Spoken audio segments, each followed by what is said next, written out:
Very good evening to all of you. This is Veena Yadav. I welcome you all to Infinity Learn NEET by Shri Chaitanya. बच्चे प्रारंभ हमने शुरू कर दिया है जो 11th क्लास के बच्चों के लिए YouTube सीरीज है जो 10th क्लास से अभी 11th में कन्वर्ट हुए हैं। 10th के बाद में जब आप 11th में आते हो तो एकदम से सिलेबस इतना ज्यादा दिखना शुरू हो जाता है। आपने अपने रिश्तेदारों के कहने से या खुद की इच्छा से बायोलॉजी को तो ऑप्ट कर लिया, पर जैसे ही बायोलॉजी पढ़ना शुरू करते हो वो भारी भरकम नाम आपके ऊपर आना शुरू होते हैं तो थोड़ा सा कॉन्फिडेंस लूज होना शुरू हो जाता है। यस बच्चों, a very good evening to all of you. तो उसी कॉन्फिडेंस को बूस्ट करने के लिए हम आ गए हैं आपके साथ प्रारंभ सीरीज को लेकर के। सारे चैप्टर्स आपको कराए जाएंगे शुरुआत से, मतलब हम फर्स्ट चैप्टर से स्टार्ट कर रहे हैं 11th का द वेरी बेसिक चैप्टर जो कि पूरी बायोलॉजी की फाउंडेशन आपकी बनाएगा। ये पहला चैप्टर ऐसा है ना कि मजे मजे में खत्म भी हो जाता है और एक क्वेश्चन यहां से आपका आ भी जाता है। एक से ज्यादा क्वेश्चन इस चैप्टर से आपका कभी नहीं देखा गया है नीट एग्जाम में, तो हम बड़ा अच्छे से एक कोऑर्डिनेशन बनाते हुए चलेंगे, इस चैप्टर को समझते हुए चलेंगे कि लिविंग वर्ल्ड में क्या लाइफ होती है, किस तरीके से डाइवर्सिटी है, क्या ग्रोथ होती है, रिप्रोडक्शन कैसे सामने आया, कॉन्शियसनेस क्या होती है, कौन सा डिफाइनिंग फीचर है, क्या कैरेक्टरिस्टिक फीचर है, each and everything we will talk in this particular session. बिल्कुल कब स्टार्ट होगा मैम? स्टार्ट हो गया है समीर अंसारी जी, क्लास हमारी स्टार्ट हो चुकी है। आप इसको रिफ्रेश कर लो ताकि आपको समझ में आ जाए कि क्लास हमारी शुरू हो चुकी है। तो बच्चे प्रारंभ series is specific for 11th class का बच्चा जो अभी अभी 10th से 11th में कन्वर्ट हुआ है। पहला चैप्टर जो है आपका वो है लिविंग वर्ल्ड। लिविंग वर्ल्ड क्या है, लाइफ क्या होती है, उसके बारे में हम समझते हुए चलेंगे। यस एवरीवन, सो थोड़ा सा चैट बॉक्स में make some noise in the chat box everyone. Chat box में अपने प्यारे प्यारे लिटिल हार्ट्स, थम्स अप भेज दो सारे बच्चे। सेशन को शेयर कर लो अपने सारे ग्रुप्स में, बिकॉज इससे बेहतरीन क्लासेस आपको कहीं नहीं मिलेंगी। आपने अच्छे से देखा होगा श्री चैतन्य का रिजल्ट, अभी जेई का जो रिजल्ट आया है, रैंक नंबर 1 बच्चा हमारे यहां से ही है। 100 में से 30% बच्चा रैंकर चैतन्य का ही बच्चा आपको देखने को मिलेगा। तो we are here to guide you, to nurture you. आपको स्टेप 1 से ही एंटायर 11th एंटायर 12th हम लोग पढ़ाते हुए चलेंगे ताकि आप बच्चों का भी सिलेक्शन श्योर शॉट पहली ही बार में हो जाए। एक मैं आपको फैक्ट बताती हूं, जो बच्चे अगर हम कंपेयर करें ड्रॉपर्स को उन बच्चों से जो 12th के बाद में एग्जाम देते हैं, 12th के बाद एग्जाम देने वाले जो बच्चे होते हैं, मतलब 12th के साथ साथ एग्जाम देने वाले जो बच्चे होते हैं, उनकी रैंक ज्यादा अच्छी देखी जाती है क्योंकि आप एकदम फ्रेश 12th पढ़ रहे हो। 11th आप पढ़ करके ही गए हो, 12th के बाद आप 11th को रिवाइज करते हो, everything is fresh into your brain, तो आपकी रैंक बहुत लाजवाब होती है। तो आपको भी यही फोकस करना है कि मुझे एक बारी में पहले ही शॉर्ट में सिलेक्शन लेके जाना है, मुझे रिपीटर, मुझे ड्रॉप पर बिल्कुल भी नहीं बनना है। तो पहले ही दिन से आपको तपना पड़ेगा। ऐसा नहीं होता कि आपको डॉक्टर बनना आप चाहते हो और पढ़ाई बिल्कुल भी करनी नहीं है, डॉक्टर भी बनना है जी, और बाद में हम देख लेंगे बड़े आराम से। जब प्रेशर आना शुरू होगा, जब दिखेगा कि एग्जाम की डेट आ गई है, एडमिट कार्ड रिलीज हो रहे हैं, उसके बाद में जाकर के हम पढ़ना शुरू कर देंगे, उससे कोई फायदा नहीं होगा मेरे बच्चों। पहले ही दिन से अगर आप शुरुआत करोगे तभी जाकर के जो एंड में रिजल्ट है वो आपको फ्रूटफुल मिलेंगे। ऑलराइट एवरीवन, तो मैं देख पा रही हूं मेरे प्यारे साथ में, तो शुरुआत करते हैं आज के सुपर अमेजिंग क्लास की, which is on the living world. इसको हमने क्लासेस में डिवाइड किया है बच्चों।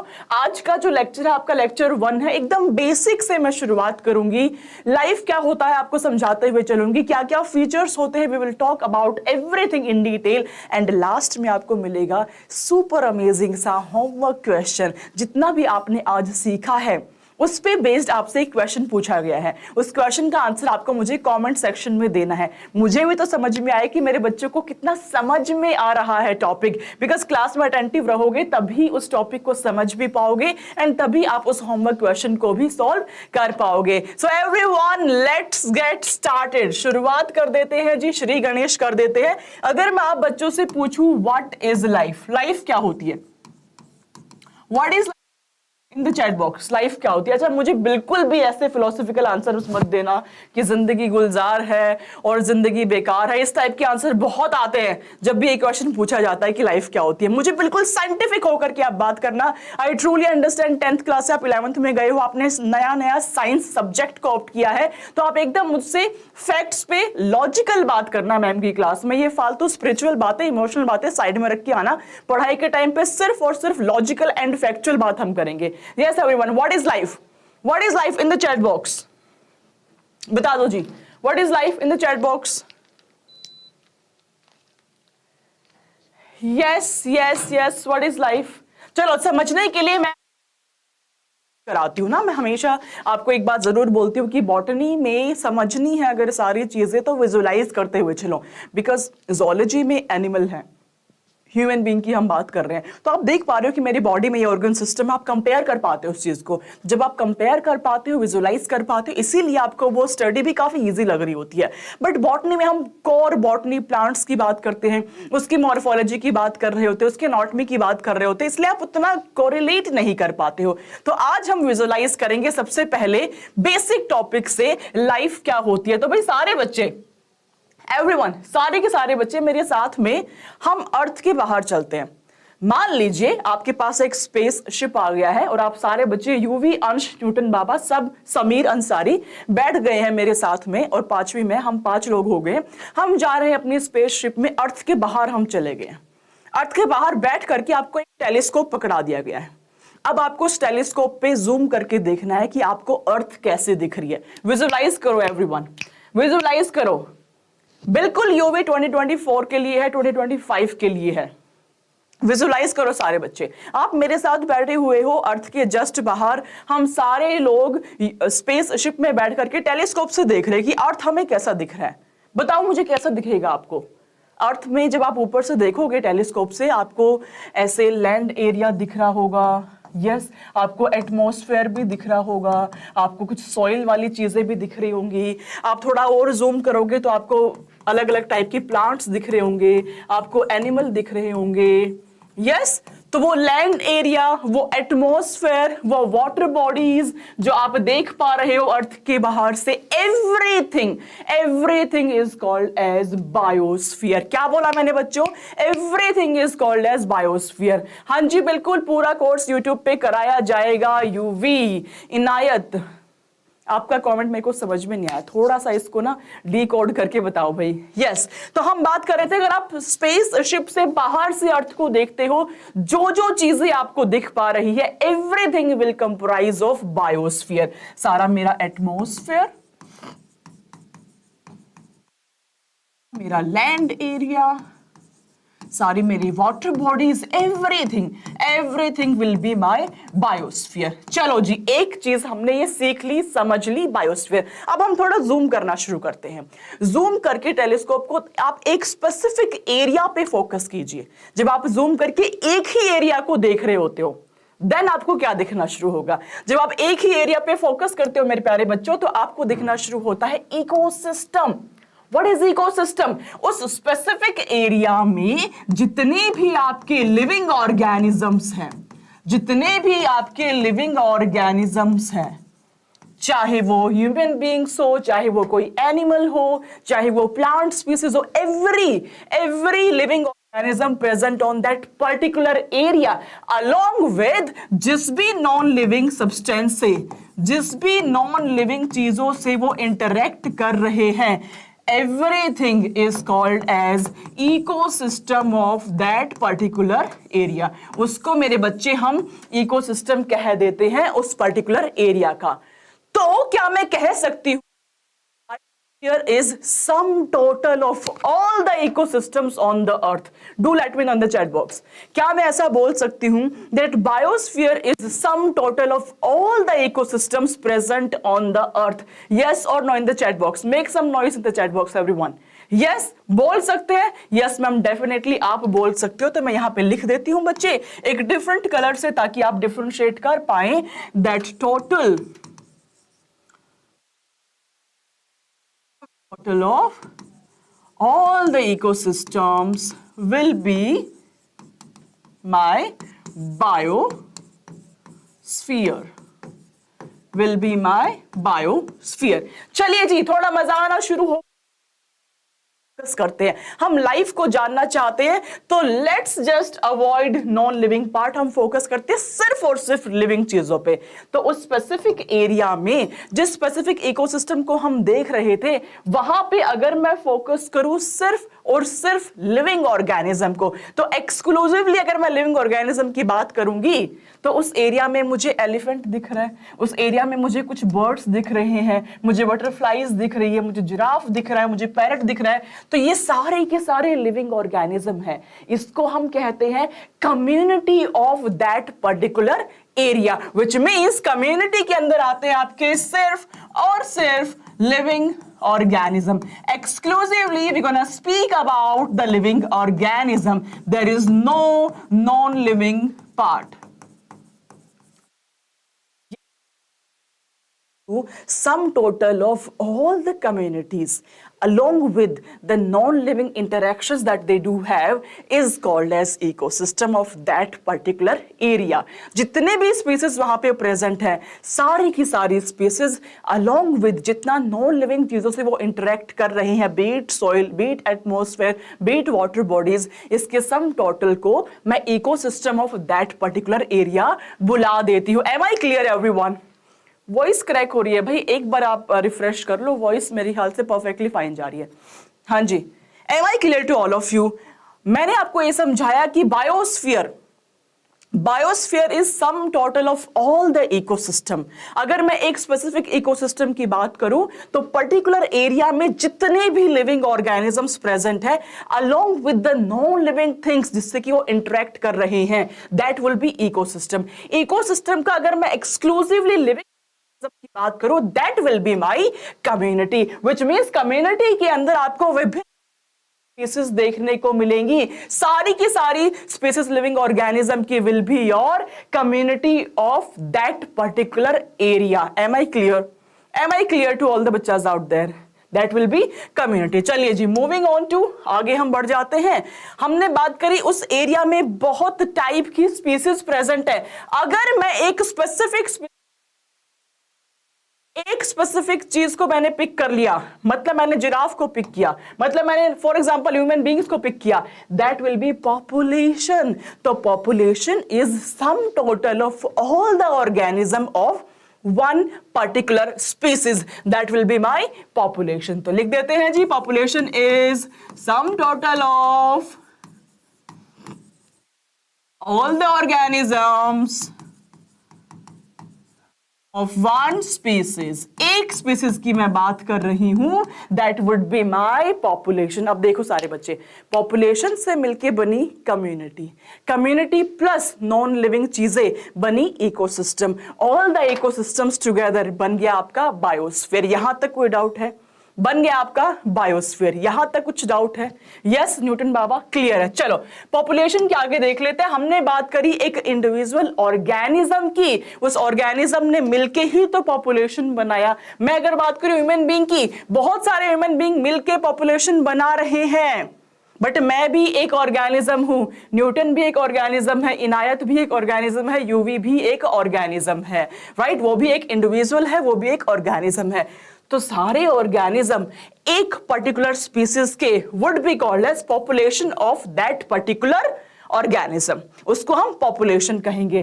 Population in that particular area, सारे ऑर्गेनिज्म की पॉपुलेशन उस स्पेसिफिक एरिया में कहलाएगी कम्युनिटी प्लस नॉन लिविंग चीजों का जो इंटरेक्शन होगा उस एरिया में, that would B ecosystem. And all the ecosystems of your earth would be your biosphere. That would be your biosphere. Am I clear? है ना? टेलीस्कोप से हम जूम कर करके बायोस्फीयर से हमने इकोसिस्टम देखा, इकोसिस्टम से हमने जूम करके कम्युनिटी देखा, उसको जूम करके पॉपुलेशन देखी, and finally we are on to a organism. अब हम अपनी बात करना शुरू करेंगे, एक स्पेसिफिक ऑर्गेनिज्म की हम बात करना शुरू करेंगे. ये सब के सब ऑर्गेनिज्म है. मेरा प्लांट भी ऑर्गेनिज्म है, मेरे प्लैंक्टॉन्स भी ऑर्गेनिज्म है, वेल भी एक ऑर्गेनिज्म है. एक particular individual of that particular species would be my organism, वो मेरा ऑर्गेनिज्म होगा.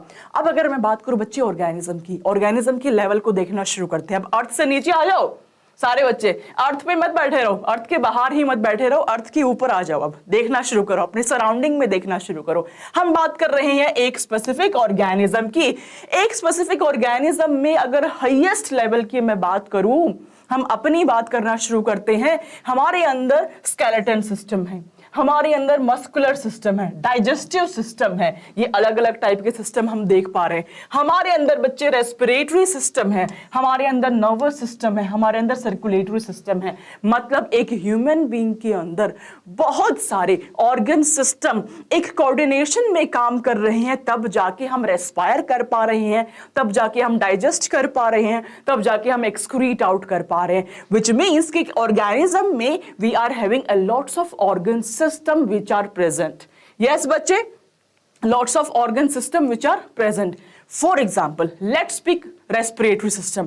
मेरा nose है, pharynx है, larynx है, alveoli है, ये सारे organ मिल करके coordination में एक specific function को perform करते हैं, which is my respiration. तो एक ऑर्गन सिस्टम में क्या मैं बोल सकती हूं that there are a lots of organ functioning in a coordinated way to perform a specific function. क्या मैं बोल सकती हूं? बता दो everyone in the chat box, can I say that कि in a organ system I am having a lots of organ which are functioning in a coordinated way in order to perform a specific function। जैसे respiratory system की मैंने बात करी, nose, pharynx, larynx, alveoli सब मिलके सिर्फ और सिर्फ रेस्पायर करवा रहे हैं, तो that would be my organ system। organ system से अगर मैं बात करूं तो या ऑर्गन, क्या पिक किया मैंने? ऑर्गन, ये मैं आपको बता चुकी हूं रेस्पिरेटरी ऑर्गन के बारे में। ऑर्गन मैंने पिक किया, तो प्लांट्स में मेरे प्यारे बच्चों सिर्फ और सिर्फ ऑर्गन लेवल ऑफ ऑर्गेनाइजेशन होता है। प्लांट में ऑर्गन सिस्टम नहीं प्रेजेंट होते। प्लांट में we have root, stem and leaf, ये तीन ही ऑर्गन है जो कि फंक्शन परफॉर्म कर रहे होते हैं। यही तीन ऑर्गन ने सारी दावेदारी उठाई गई है, चाहे वो सर्कुलेशन की हो, चाहे वो ट्रांसपोर्ट की हो, चाहे वो फूड सिंथेसाइज करने की हो। Every responsibility has been taken up by these three organs which are root, stem and leaf, which are root, stem and leaf. Organ के बाद हम बात करेंगे ऑर्गन किससे मिलकर बना है, तो ऑर्गन मिलकर बना है मेरे बच्चों टिश्यूज से। Group of tissues would be organ. Tissue किससे मिलकर बना है in turn? It is group of cells. Group of cells will be a tissue. वापस से रिमाइंड कराती हूं मेरे प्यारे बच्चों, सारी की सारी चीजें वापस से मैं रिमाइंड करा रही हूं। मैंने बात करी सेल्स मिल करके, मुझे बताना कहीं कुछ समझ नहीं आए तो, सेल्स मिल करके बना देती है मेरे बच्चों टिश्यूज। क्या बनाया बच्चों? टिश्यूज। मेरे को बताओ चैट बॉक्स में एवरी दिया टिश्यू। सिमिलर और डिसिमिलर टाइप ऑफ टिश्यूज मिलके बना देते हैं जी ऑर्गन। ऑर्गन, डिफरेंट ऑर्गन अगर कोऑर्डिनेटेड वे में परफॉर्म करना शुरू करते हैं तो उसको हम कह देते हैं जी ऑर्गन सिस्टम। विच मीन्स एक ऑर्गन सिस्टम का मेरे बच्चों एक ही फंक्शन होने वाला है जिसमें अलग अलग ऑर्गन मिलके एक ही डायरेक्शन में काम कर रहे होते हैं। एग्जाम्पल हमने देखा रेस्पिरेटरी सिस्टम का। ऑर्गन सिस्टम प्रेजेंट है आपके ऑर्गेनिज्म के अंदर। किसमें है मेरे बच्चों? ऑर्गेनिज्म के अंदर है। ये कहानी किसको क्लियर हुई? ऑर्गेनिज्म के बाद की कहानी आप समझ चुके हो।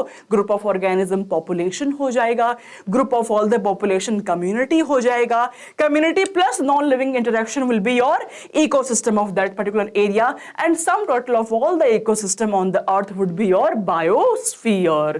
बताओ कहीं पे कोई गैप है? कुछ समझ नहीं आया? कोई ऐसी बात जिससे आप कोरिलेट नहीं कर पाए?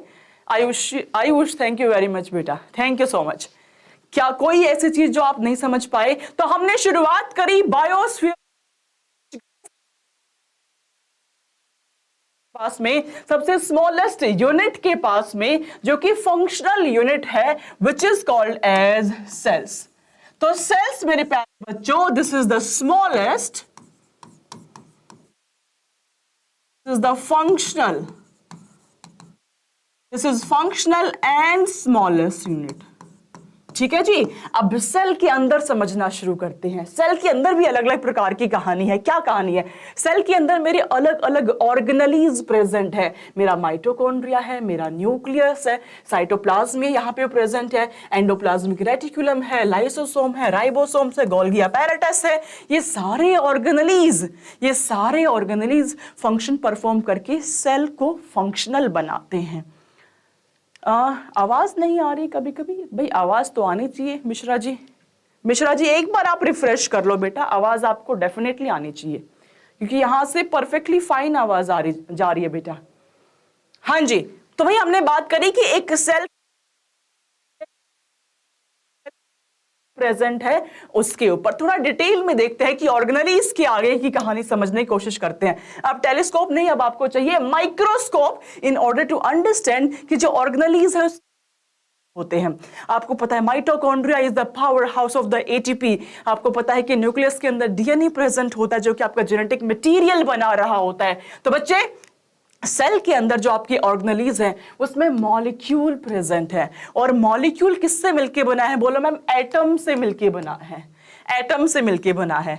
अब समझो लाइफ क्या होती है। मैंने एकदम ब्रॉडर वे से भी आपको समझाया, विच इज योर बायोस्फीयर। यहां पे हम बात करते हैं बायोस्फीयर। सबसे स्मॉलेस्ट लेवल पे मैं आपको लेके गई हूं, विच इज योर एटम्स, है ना। सुनो सारे बच्चे, एक बार 1 सेकंड में रिवाइंड कर रही हूं मैं सारी चीजें। एटम्स ने मिलके बनाया मॉलिक्यूल, मॉलिक्यूल्स ने मिलकर बनाए ऑर्गेनलीज जो मेरे सेल्स में प्रेजेंट है। सारे कोऑर्डिनेटेड वे में फंक्शन को परफॉर्म कर रहे हैं, सेल को स्मॉलेस्ट एंड फंक्शनल यूनिट बना रहे हैं। ये सेल्स मिलकर बनाती है बच्चों टिश्यू, टिश्यूज मिलकर बनाते हैं organ. Various organ functioning in coordinated way will be your organ system. Organ system, organ system पाए जाए ऑर्गेनिज्म में। Organism of a specific species would be population of that species. सारी population उस area की will be the community.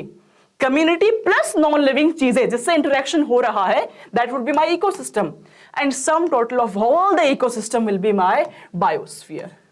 Will be my biosphere. आ गया समझ, है ना। वो फालतू इमोशनल बातें नहीं हुई है, आ गया समझ कि कहां पे हम एटम्स तक पहुंच गए हैं लाइफ को लेके। तो समझना मेरे प्यारे बच्चों, एक डेफिनेशन जो आपकी एनसीईआरटी में लिखी हुई है, that life is a complex organization of. हमने देखा स्मॉलेस्ट में जाके हम एटम ही तो है, हम क्या है, हम एटम ही तो है। It is the smallest, it is of molecules which organize in a specific pattern. इतना to form a basic unit as cells, which metabolism, and it shows growth, reproduction, and consciousness. That will be my life. That will be my life. Yes, why to fear when Beena ma'am is here? बहुत पुराना slogan है, याद दिला दिया आपने पुराने बच्चों की, न्यूटन बाबा। Yes, तो हमने लाइफ को एकदम ब्रॉड बच्चों, that life is a complex organization of molecules which organize in a specific pattern to form a basic unit which is your cells, which undergo metabolism, it shows growth, it shows reproduction, it shows consciousness. That will be my life. तो फालतू फट्टे मत मारना भाई की life ये ज्ञान वो ज्ञान, है ना, सबके पास है वो ज्ञान। एक्चुअल में लाइफ क्या है ये आप समझ गए हो। यस और no in the chat box my dear बच्चास राइट नाउ। यस और no in the chat box everyone.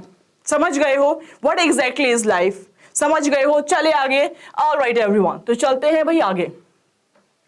NCERT में एक एक वर्ड, एक एक लाइन की इंपॉर्टेंस बहुत ज्यादा है बच्चे। तो मैं बोलती हूँ कि जो भी कहीं पे भी इंफॉर्मेशन कुछ भी आपको दिखे एनसीईआरटी में, उसको छोड़ना नहीं है। Everything you should be thorough with. आपको एक एक चीज समझ में आनी चाहिए। एक साइंटिस्ट का नाम भी कोने में दिया है, समरी में कोई एग्जाम्पल कोने में डाल दिया है, डायग्राम के नीचे कोई लाइन लिख दिया। Everything, each and everything NCERT is very very important everyone. तो ये साइंटिस्ट साहब नर्स्ट मेयर का जिक्र किया हुआ है पहले ही चैप्टर में। साहब जी की फोटो लगी हुई है और लिखा हुआ है born on 5th of July 1904 in Kempten Germany. Ernst Mayr साहब the Harvard University evolutionary biologist है ये, who has been called the Darwin of the 20th century। इनको हम Darwin of the 20th century बुलाते हैं। was one of the 100 greatest scientists of the all time। इन्होंने सबसे पहले समझा that the currently accepted definition of biological species। species का जो definition है सबसे पहले explain करने वाले, समझने वाले महानुभाव was नर्स्ट मेयर साहब। यस एवरीवन, ये छोटा सा कोने में आपको दिया हुआ, आपको अच्छे से पता होना चाहिए। एवरीवन लेट्स मूव अहेड, आगे चलते हैं जी। अगर हम बात करें characteristics of the human beings, सारे लिविंग बींग्स के इनफैक्ट, तो सभी लिविंग बींग्स आपके कुछ कैरेक्टर्स को शो कर रहे होते हैं. The first one my dear kids is cellular organization. Second one my dear बच्चास is metabolism. The third one, my dear bachas, is reproduction. Then we have the fourth one, which is growth, and then we have the fifth one, which is consciousness. तो ये पांचों characters की हम बात करेंगे one by one. What is cellular organization? What is metabolism? What is reproduction? And what is growth and consciousness?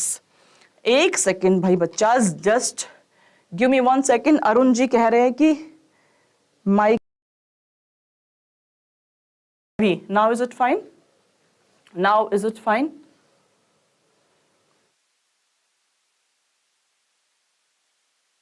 Now is it fine? Is it fine? Yes everyone. अब मेरी voice crack तो नहीं हो रही है बच्चों? अब तो मेरी वॉइस क्रैक नहीं हो रही है बच्चा party. Come on, do let me know in the chat box. अब तो मेरी वॉइस क्रैक नहीं हो रही है. सुन पा रहे आप लोग? हाँ Arun, everything is set? Yes,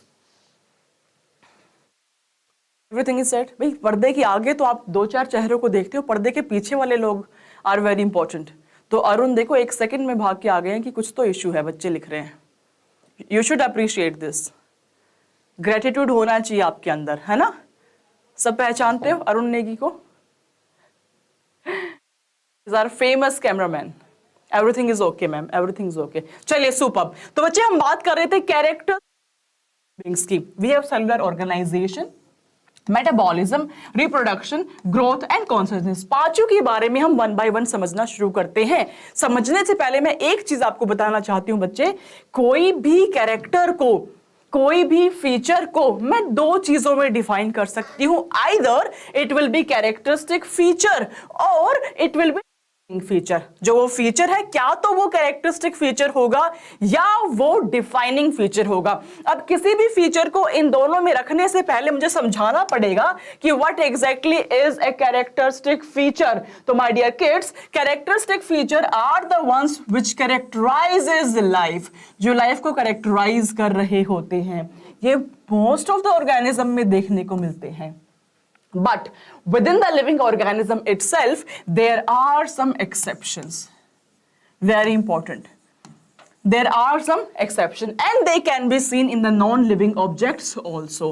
Non-living में भी हम इसको देख सकते हैं. All right. दूसरा आ जाता है जी defining feature.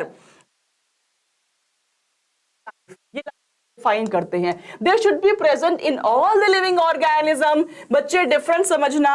यहां पे मैंने कहा ये मोस्ट ऑफ द ऑर्गेनिज्म में प्रेजेंट है, मैक्सिमम में. ये सभी ऑर्गेनिजम्स में प्रेजेंट होंगे विदाउट एनी एक्सेप्शन. दूसरी चीज सुनना, if these are absent, object is non living. किसी भी फीचर को डिफाइनिंग फीचर कहने के लिए 2 क्राइटेरियाज में फिट होना पड़ेगा. Number 1 criteria is it should be present in all the living organisms without any exception. If there is a single exception, I will put that feature into characteristic feature, not into the defining feature. अगर एक भी exception हुआ तो मैं उसको defining feature ना कह के मैं उसको कैरेक्टरिस्टिक फीचर कहना शुरू कर दूंगी. Am I clear? दूसरी चीज, it should not be present into any non living object. किसी भी नॉन लिविंग चीज में नहीं प्रेजेंट होना चाहिए. That will be my defining feature. है आई क्लियर? 2 बातें हैं. पहली चीज तो जितने भी लिविंग ऑर्गेनिजम्स है, it should be present in all of them without any exception. दूसरी बात ये है, जितनी भी नॉन लिविंग चीजें हैं, किसी भी नॉन लिविंग चीज का पार्ट नहीं होना चाहिए वो feature. That would be my defining feature. इन दोनों क्राइटेरिया में से अगर एक भी क्राइटेरिया फुलफिल नहीं होता, I will happily put feature into characteristic feature. मैं उसको यहां से उठा करके कैरेक्टरिस्टिक फीचर के अंदर रख दूंगी. Am I clear in this part? Am I clear everyone? Feature से समझते हुए चलते हैं फीचर्स के बारे में. The first one is cellular organization. Cellular organization क्या होता है मैंने अभी आपको समझाया. Smallest functional unit my dear बच्चास इज सेल. सेल से मिलकर के मेरे टिश्यूज बने हुए हैं, टिश्यू से मिलकर मेरे ऑर्गन बने हैं, ऑर्गन सिस्टम है, हमने अभी बात करी. विच मीन्स क्या हम बोल सकते हैं that minimum requirement to be called as living is a cell? Cell तो होना ही होना चाहिए। वी हैव सर्टेन ऑर्गेनिज्म जिसके अंदर ऑर्गन सिस्टम का लेवल नहीं होता। यस, ऑर्गन सिस्टम का लेवल प्रेजेंट है, किसमें? ह्यूमन बीइंग में प्रेजेंट है। मान ली बात जी, यहां पे हाईएस्ट लेवल ऑफ ऑर्गेनाइजेशन पाया जा रहा है। Yes, we have certain organism जहां पे कि ऑर्गन सिस्टम नहीं है। For example your plants, for example your पे ऑर्गन लेवल पाया जाता है। वी हैव ऑर्गेनिजम्स जहां पे टिश्यू लेवल ही है, जहां पे ऑर्गन भी नहीं है, जहां पे लूज टिश्यूज पाए जाते हैं। एग्जांपल बता दो मैम, फंजाई, समझोगे डिटेल में आप इसको, डिटेल में आप समझोगे फंजाई। यस, लेकिन ऐसा कोई ऑर्गेनिज्म नहीं है जिसमें सेल्स भी ना प्रेजेंट हो, which means the minimum requirement to be called as a living organism would be presence of those tiny little smallest functional unit which is your cells. Cells का होना अनिवार्य है किसी भी ऑर्गेनिज्म को लिविंग कहने के लिए। Am I clear on that part? Yes, चलते हैं जी आगे। मान लिया जी सेल्स हमारी प्रेजेंट होनी चाहिए, तो क्या ये कैरेक्टरिस्टिक फीचर है या ये डिफाइनिंग फीचर है? कहानी यहां पे आ जाती है। तो भाई डिफाइनिंग फीचर कहलाने के लिए दो बातों का सामना करना पड़ेगा। पहली बात तो ये, it should be present into all the living organism without any exception, which it does. कोई भी लिविंग ऑर्गेनिज्म, हमने अभी बात करी, सभी ऑर्गेनिज्म में सेल्स तो पाया ही पाया जाएगा। दूसरी बात ये होती है कि डेड ऑर्गेनिज्म या जो नॉन लिविंग चीजें हैं उसमें सेल्स नहीं होनी चाहिए। तो क्या इस क्राइटेरिया को फुल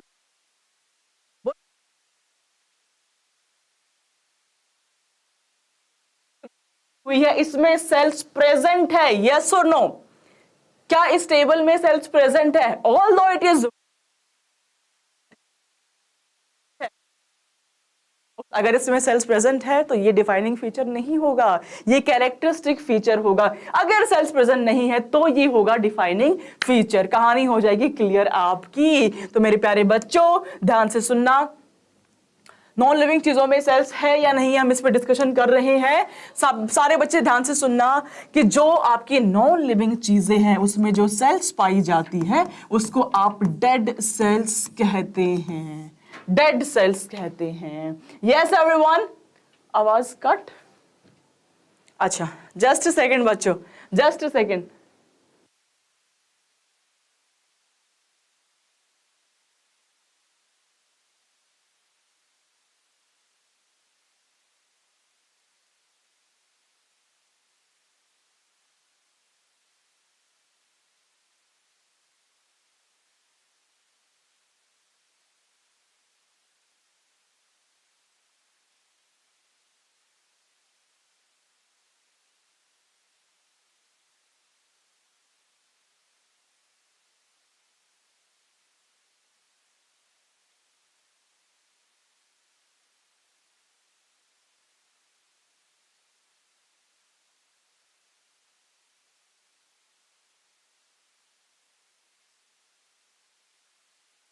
हाँ, एक सेकंड के बाद रिजॉल्व होगी।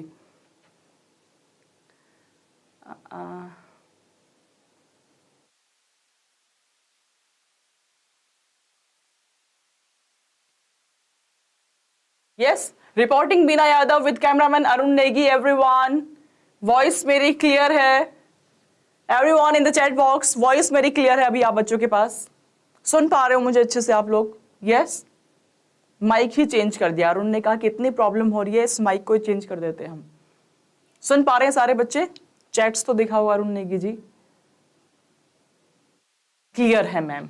मैम क्लियर है, मैम क्लियर है। चलिए जी, तो हम बात कर रहे थे सेलुलर ऑर्गेनाइजेशन की। हाँ जी बच्चा पार्टी, हमने बात करी थी सेलुलर ऑर्गेनाइजेशन की। मैं आपको समझा रही थी कि सेल्स मिलके टिश्यू बनाती है, टिश्यू मिलके ऑर्गन, ऑर्गन मिलके organ system, then we have a organism की हम यहाँ पे बात कर रहे होते हैं। अच्छा, एनसीईआरटी में एक बड़ी ही इंटरेस्टिंग सी बात लिखी हुई है, ये एनसीईआरटी की लाइन है जो मैं आपको समझाने जा रही हूं, that properties of tissues are not present in the constituent sales.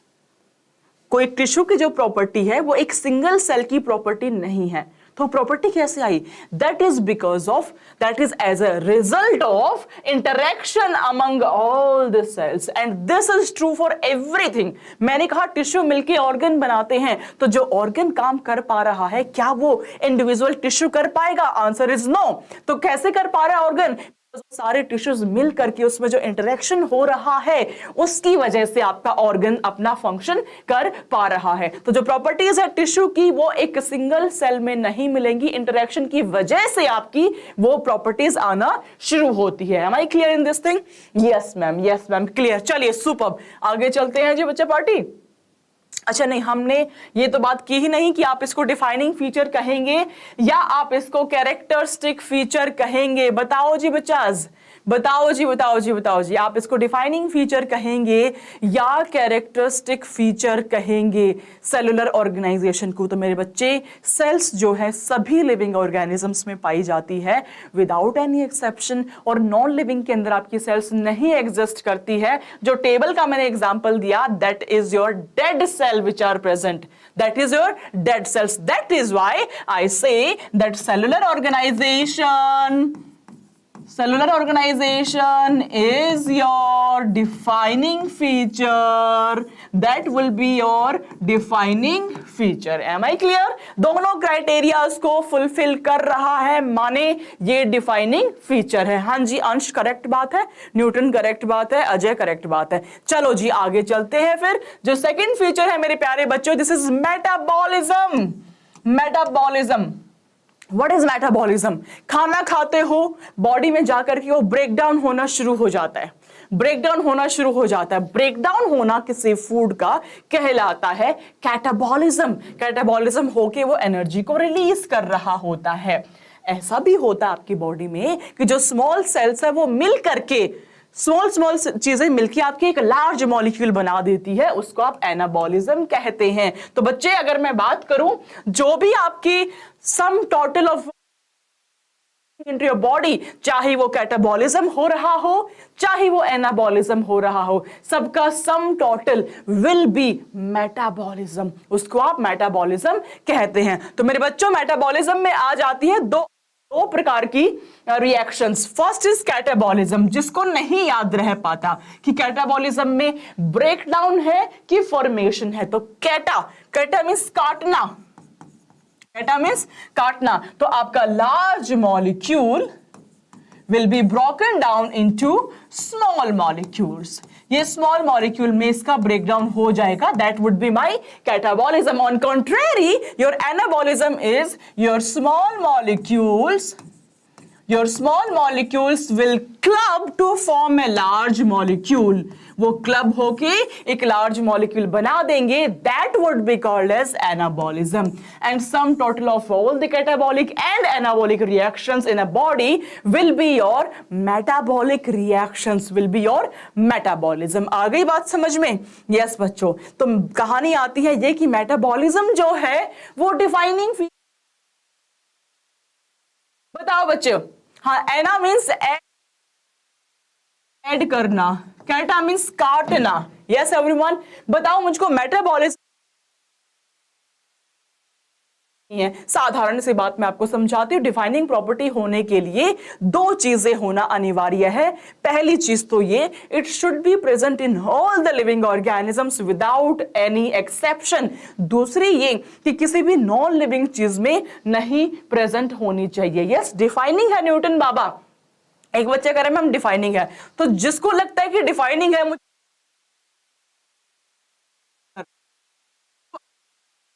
Reactions कर रहे होते हो, जो आप टेस्ट ट्यूब में रिएक्शंस लगा रहे होते हो, वो तो नॉन लिविंग हो गया, वो तो नॉन लिविंग हो गया टेस्ट ट्यूब, उसके अंदर भी रिएक्शंस हो रही है। तो मैं इसको डिफाइनिंग कहूं या नहीं कहूं? सोचो सोचो सोचो, मैं इसको डिफाइनिंग कहूं या नहीं कहूं? कंफ्यूज कर दिया मैम ने, कंफ्यूज कर दिया। तो मेरे प्यारे बच्चों, जो भी आप रिएक्शंस लगाते हो लेबोरेटरीज में, those are called as live reactions. उसको हम लाइव रिएक्शंस कह देते हैं, क्योंकि वहां पे सेल इन्वॉल्व नहीं है, ये विदाउट सेल हो रही है, विदाउट सेल के इन्वॉल्वमेंट हो रही है reaction. That is why my dear बच्चास this will be your defining property. यहां लिख देते हैं जी, this is my defining feature because it is present into all the living organisms without any exception. NCERT लिखती है आपकी isolated metabolic reactions in vitro are not living things but surely they are living reactions. उसको आप live reactions कह सकते हो and metabolism will be your defining feature. All right everyone, moving on to the next feature which is your growth. अगले feature पे हैं. अगर मैं की बात करूं, है ना, ये मेरी यूनिसेलुलर सेल है. मुझे बताना, मैं आपको 2 केस सिनेरियोज देती हूं. ये मेरी यूनिसेलुलर सेल है. डिवीजन हुआ, जब इसने डिवाइड किया तो डिवाइड करके मेरे बच्चों इसने 2 सेल्स बना दी. डिवाइड करेगा 2 सेल्स बनाएगा, नेचुरल सी बात है. ठीक है, अब मैं बात करती हूं मेरी मल्टी सेलुलर ऑर्गेनिज्म की. मल्टी सेलुलर ऑर्गेनिज्म की मैं बात कर रही हूं बच्चे. ठीक है, बात कर रही हूं मल्टी की. अब मल्टी के केस में क्या हुआ जी, मैं पूरे ऑर्गेनिज्म के लेवल की बात करूंगी. तो ऑर्गेनिज्म के अंदर जब सेल्स डिवाइड करेंगी तो सेल ने अपना नंबर या अपना मास बढ़ा लिया. ठीक है, बट ऑर्गेनिज्म का इंक्रीज नहीं हुआ. ऑर्गेनिज्म एक ही है, ऑर्गेनिज्म तो एक ही रहेगा. तो दोनों में से मैं किसको ग्रोथ कहूं? दोनों में से मैं किसको ग्रोथ कहूं? बताओ, क्या मैं इस केस को ग्रोथ कह सकती हूं या मैं इस केस को ग्रोथ कहूं? बताओ तो बच्चों इन द चैट बॉक्स. यस, तो मेरे प्यारे बच्चों दोनों ही केसेस को हम कहते हैं जी ग्रोथ हुई है.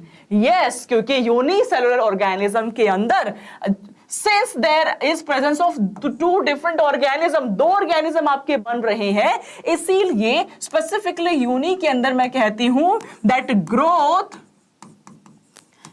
रिप्रोडक्शन, ये जो दोनों फीचर हैं दे आर, ध्यान से सुनना बच्चों, दे आर म्यूचुअली इंक्लूसिव. आप समझ ही नहीं पा रहे कि ग्रोथ प्रोडक्शन हो रहा है.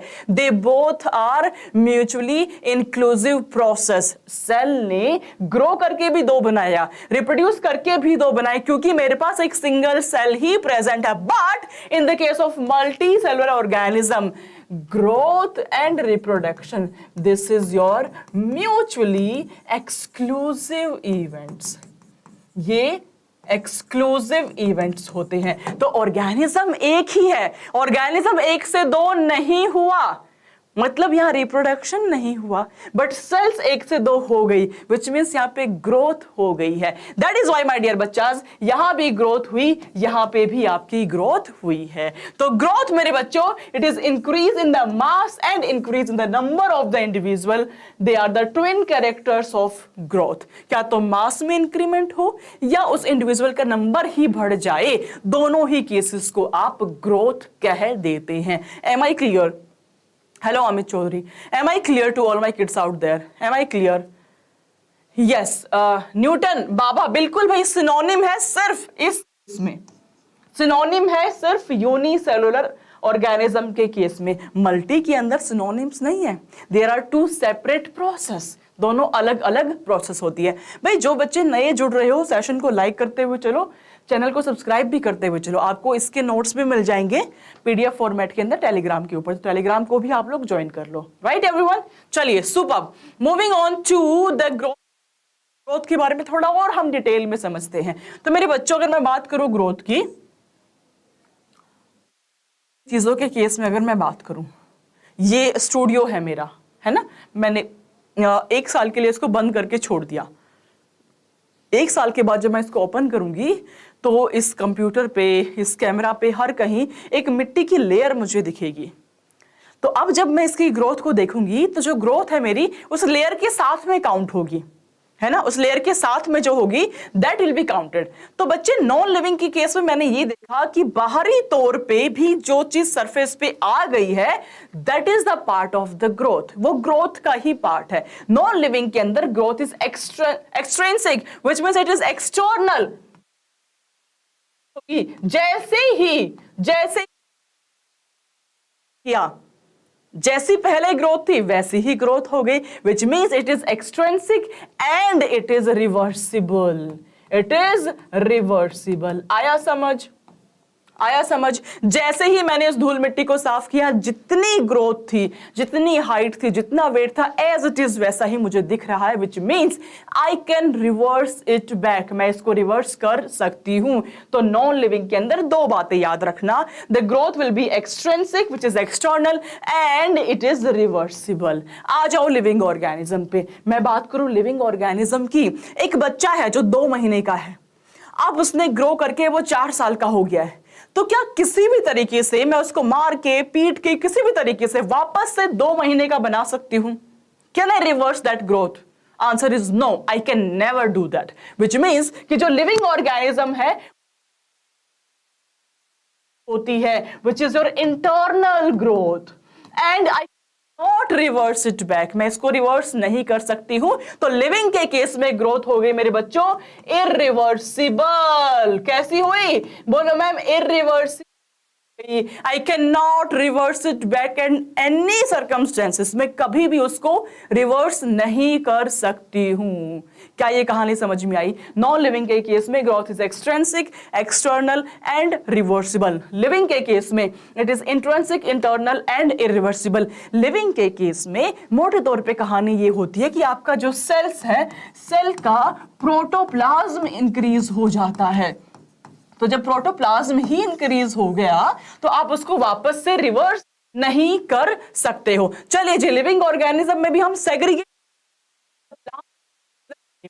मैं अगर बात करूं एनिमल की, हमारे अंदर जो ग्रोथ होती है बच्चों, वो एक डेफिनेट पीरियड ऑफ टाइम के लिए, कुछ समय के लिए ही होती है। उसके बाद ग्रोथ होना बंद हो जाती है। एक समय तक ही ग्रोथ देखिए। लेकिन अगर मैं बात करूं प्लांट्स की, मेरे प्यारे प्लांट्स, मेरी प्यारी बॉटनी की अगर मैं बात करूं, तो प्लांट्स में इनडेफिनेट पीरियड ऑफ टाइम के लिए, इनफाइनाइट टाइम के लिए आपकी ग्रोथ होती रहती है। क्यों? ऐसा क्या डिफरेंस है? Is the presence of meristem, एक कमाल का meristematic tissue that is present exclusively into the plants. वो सिर्फ और सिर्फ प्लांट्स में ही पाया जाता है। और इस मेरिस्टम का काम क्या है? इसका काम है कॉन्टिन्यूअसली डिवाइड करना। ये सिर्फ और सिर्फ डिवाइड करता है, उसके अलावा कोई भी फंक्शन को परफॉर्म नहीं करता है। Am I clear? Am I clear everyone? तो ग्रोथ मैंने आपको समझाया। लिविंग नॉन लिविंग के बीच में क्या डिफरेंस है, लिविंग के अंदर, एनिमल एंड प्लांट के अंदर क्या डिफरेंस है। चलिए जी, आ जाते हैं हम इस चीज पे। हमने बात करी प्लांट्स की। प्लांट्स के अंदर this growth by cell division will occur continuously throughout their life span, क्योंकि यहाँ पे ब्यूटीफुल सा मेरिस्टम पाया जाता है। मेरिस्टम भी जो मेरा प्रेजेंट है यहाँ पे, ये रूट में भी प्रेजेंट है, जिसको कि मैं रूट एपिकल मेरिस्टम कह देती हूं।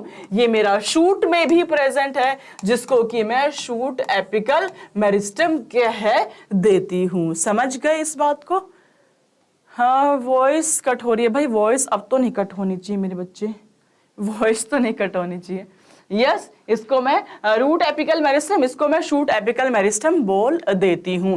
अगर हम बात करें एनिमल की, the growth is seen only up to a certain age, एक एज तक ही देखी जाती है। However cell division occurs in the certain tissues to replace the lost cell, वो एक अलग बात होगी। बट हाँ, ग्रोथ आपकी एक एज तक ही देखी जाएगी। तो in majority of higher animals and plants, growth and reproduction are mutually exclusive events. अभी हमने बात करी कि जितने भी आपके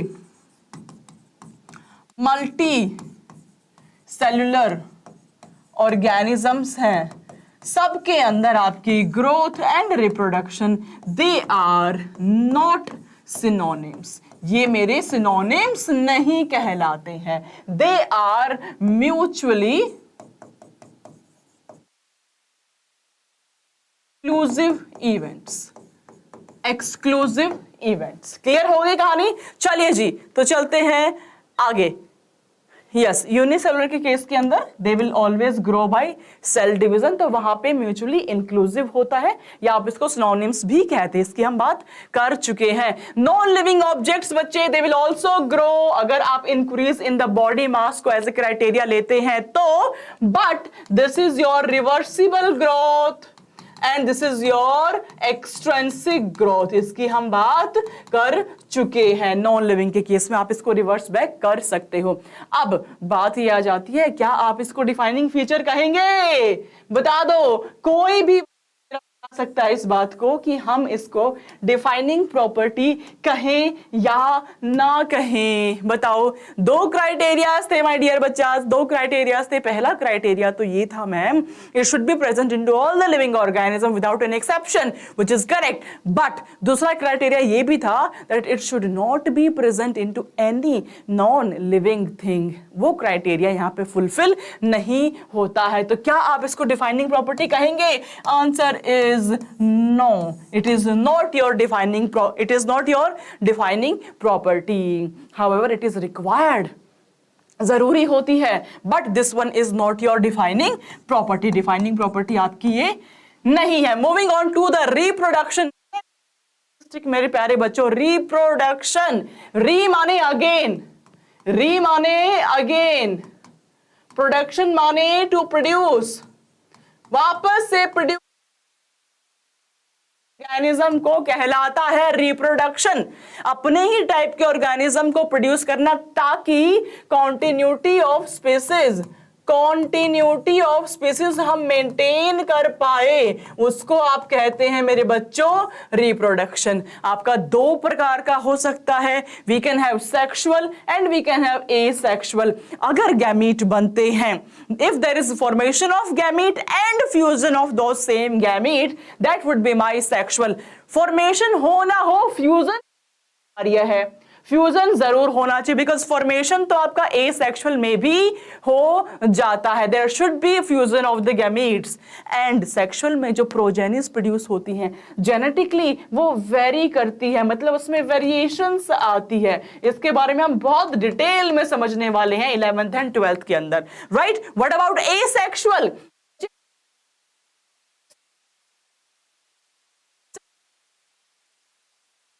would be my asexual, मतलब there should not be fusion of the gamete form। Example है बहुत सारे, बट गैमीट्स का फ्यूजन कभी भी नहीं होगा, और जो ऑर्गेनिज्म प्रोड्यूस होंगे they will be identical to their parents. ये क्लोन्स आपके प्रोड्यूस हो जाएंगे। तो ये बात की हमने बच्चे रिप्रोडक्शन की, ठीक है। हम बात कर चुके हैं कि यूनिसेलुलर ऑर्गेनिजम्स जो आपके होते हैं लाइक बैक्टीरिया, एल्गी और अमीबा, इसमें reproduction is synonym with the growth, हम बात कर चुके हैं। लेकिन मैं आपको एक बात और समझाती हूं, क्या जितने भी लिविंग ऑर्गेनिज्म है सब के सब रिप्रोड्यूस कर पाते हैं? Tell me in the chat box. The answer is no, they can not. There are many organisms which do not reproduce. Mule, there are sterile couples, there are sterile worker bees, there are infertile human couples जो कि reproduction नहीं कर पाते हैं। अब मुझे बताओ, is it a defining feature और नॉट? ये डिफाइनिंग फीचर होगा या नहीं होगा मेरे बच्चों? The answer is it can not be defining feature. होगा कि नहीं होगा? मैम नहीं हो सकता है, क्योंकि reproduction also can not stick of the living organism. ये जरूरी है, दिस इज फंडामेंटल, रिक्वायर्ड होगा, बट ये सबके अंदर सिंस ये सभी ऑर्गेनिज्म में नहीं पाया जाता, that is why it is not a defining feature. Notes मेरे बच्चों आपको मिल जाएंगे टेलीग्राम चैनल के ऊपर। Moving on to the last part of the today's class, last characteristic is consciousness surrounding. What is that? Consciousness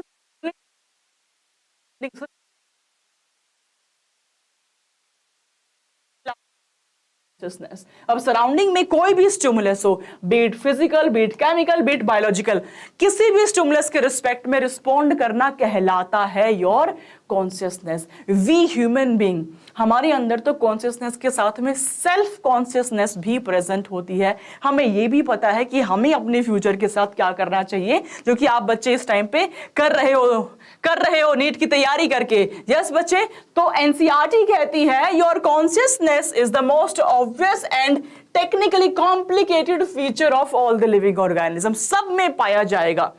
all the organisms from the prokaryotes to the most complex eukaryotes, they can sense and respond to environmental cues. कोई भी surrounding में, चाहे physical stimulus हो, चाहे chemical stimulus हो, चाहे biological stimulus हो, every organism on this earth can sense that, उसको सेंस करके रिस्पॉन्ड कर सकता है। But as we human beings, हमें नवाजा गया है सेल्फ कॉन्शियसनेस से भी। हमें पता है अब अगर पढ़ाई कर लोगे तो मजे हो जाएंगे, नीट का एग्जाम निकाल लोगे तो डॉक्टर बन जाओगे। बाहर स्ट्रे डॉग को नहीं पता कि तैयारी करने से वो डॉक्टर बन सकता है, ठीक है, वो सिर्फ हमें पता है। तो we do have something which is called as self awareness, जिसको कि हम सेल्फ कॉन्शियसनेस कहते हैं। तो अपनी सेल्फ कॉन्शियसनेस का इस्तेमाल करो और नीट एग्जाम को बहुत मंज के लग के तैयारी करो बच्चों। आपके पास पूरे 2 साल पड़े हुए हैं, ठीक है। तो we have self consciousness also. अब कहानी आती है, consciousness is a defining feature और नॉट, बता दो क्या ये सभी ऑर्गेनिजम्स में होगा?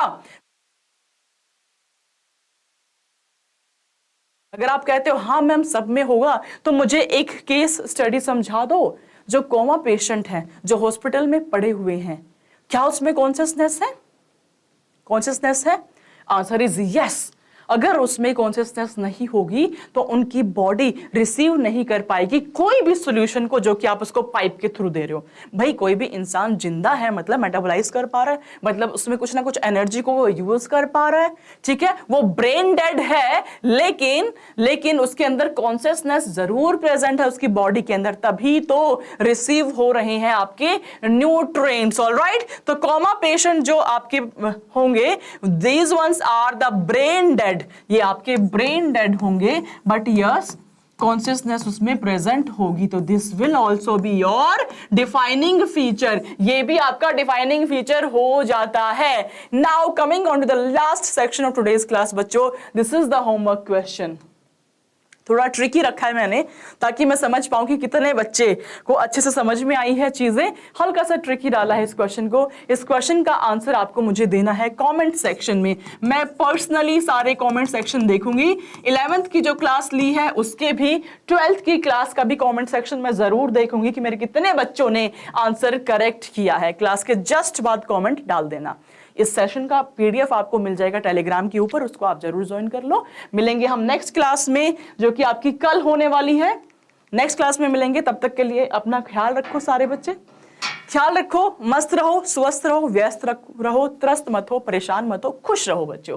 God bless you all, love you all, will see you in the next class. Bye बच्चों।